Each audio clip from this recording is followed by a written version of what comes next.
Welcome to my channel.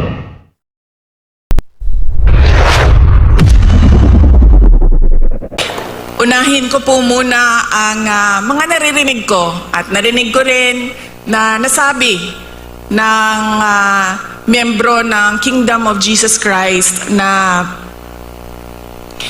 sala manggunitan ni Inday Sara ug nidagan pa siya presidente dili ta magkalisod-lisod ani atong nasod.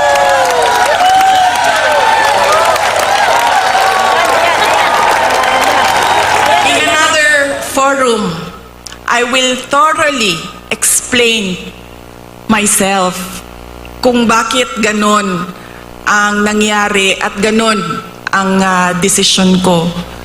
Pero sa ngayon, hinihingi ko lang ang patawad ninyo na nagkamali ako.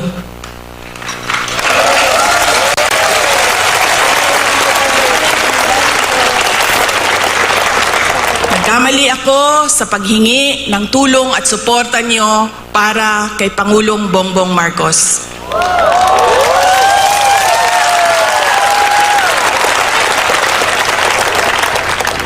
I was on the mistaken belief that we were together on the platform of unity and continuity.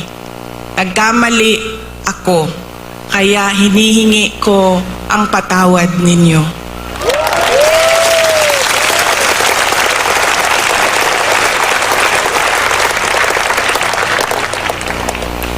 You know, this has been going on for 9 days. Ang assault sa inyong Kingdom Nation.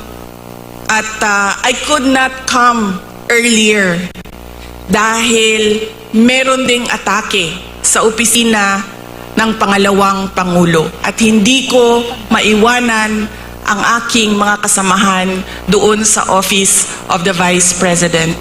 But always remember na wala man ako lagi sa mga masasayang araw ninyo, pero nandito ako lagi sa inyong kalungkutan. I will always be with you in your darkness.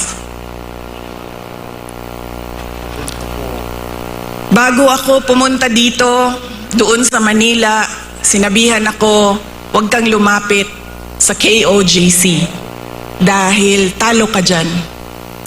Kalaban mo administrasyon, kalaban mo dayuhan na superpower. Sabi ko sa taong nagsabi sa akin noon,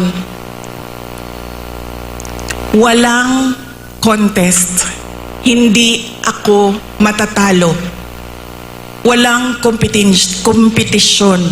Bakit ako matatalo? They may be a minority,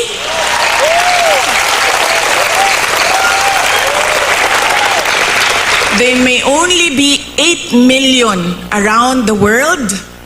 Sabihin na natin na 6 million lang doon ang Pilipino, pero Pilipino pa rin sila.